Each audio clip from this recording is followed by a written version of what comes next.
Are के industries के बाहर एक भिखारी बैठा रहता था।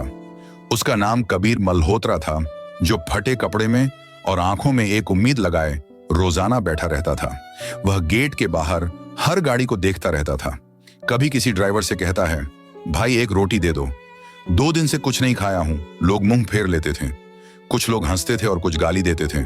लोग उसे देखते ही हंसते थे और कहते थे, अबे हट, यहां मत बैठ, कंपनी का गेट गंदा हो जाएगा, कंपनी का नाम खराब करेगा क्या तू, जा कहीं और मांग अपनी भीख।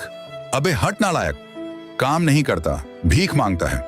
कबीर मल्होत्रा मुस्कुराते हुए बोलता है, कोई बात नहीं साहब, एक दिन यही गेट मैं खोलूंगा। लोग हंसते थे। अबे तू सीईओ बनेगा क्या, और आगे बढ़ जाते थे। कंपनी की सीईओ कृतिका राय, जो बहुत ही खूबसूरत लेकिन अहंकार से भरी हुई थी, एक दिन जब बारिश में गाड़ी पार्क कर रही थी तो कबीर मल्होत्रा छाता लेकर उसके पास आता है और कहता है, मैडम बारिश तेज है, भीग जाओगी। कृतिका छाता झटक देती है और कहती है, छू मत मुझे, तेरे गंदे हाथों से एलर्जी हो जाएगी।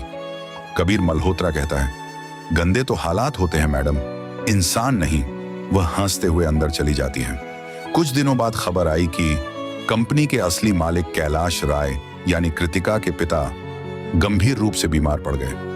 डॉक्टर ने कहा, उन्हें बड़ी सर्जरी चाहिए वरना इनका जीना मुश्किल है।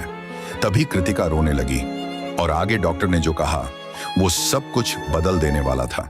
सर्जरी तभी होगी अगर कंपनी के कानूनी दस्तावेज पर दोनों संस्थापकों के हस्ताक्षर हों।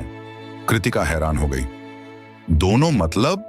डॉक्टर ने बोला, हां, आपके पिता अकेले मालिक नहीं हैं, एक और नाम दर्ज है, कबीर मल्होत्रा। कृतिका राय का चेहरा पीला पड़ जाता है। यह वही नाम था जो उस भिखारी का था, जो हर दिन गेट के बाहर बैठता था। कैलाश राय ने कहा, कृतिका, कबीर मल्होत्रा को ढूंढो। वो सिर्फ मेरा पार्टनर नहीं, मेरा जमीर है।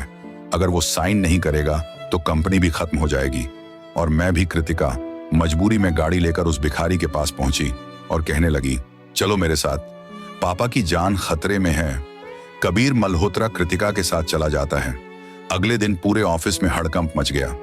कृतिका ने ऐलान किया कि यह भिखारी आज से एक दिन के लिए हमारी कंपनी के सीईओ होगा। पूरा ऑफिस हंसी से गूंज उठा। अब भिखारी कंपनी चलाएगा, कहीं कूड़े में मीटिंग तो नहीं करेगा। देखो, सीईओ सूट में नहीं, फटे कुर्ते में आया है। कृतिका शर्म से झुक गई, पर कबीर मल्होत्रा मुस्कुराया।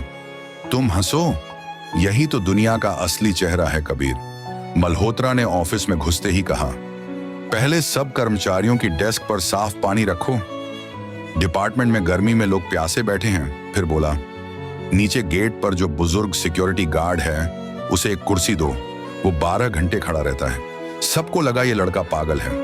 पर शाम होते होते माहौल बदल गया। कंपनी के लोग पहली बार मुस्कुरा रहे थे क्योंकि किसी ने उनकी तकलीफ सुनी थी। मीटिंग शुरू हुई। कबीर मल्होत्रा ने एक फाइल दिखाई। उस पर लिखा था, आर के इंडस्ट्रीज। आर यानी रश्मि, मेरी बीवी, और के यानी कैलाश। पूरा हॉल सन्न हो गया। कैलाश ने नीचे सिर कर लिया। कबीर मल्होत्रा ने फिर कहा, मैंने इस कंपनी की नींव डाली थी और तुम्हारे पिता ने इसे आसमान पर पहुंचाया था। पर जब मेरी बीवी और बच्चा मरे, मैंने सब कुछ छोड़ दिया, क्योंकि दर्द और कारोबार एक साथ नहीं चल सकते। कबीर मल्होत्रा ने टेबल पर एक फाइल रखी और कहा, यह है कंपनी की सच्चाई।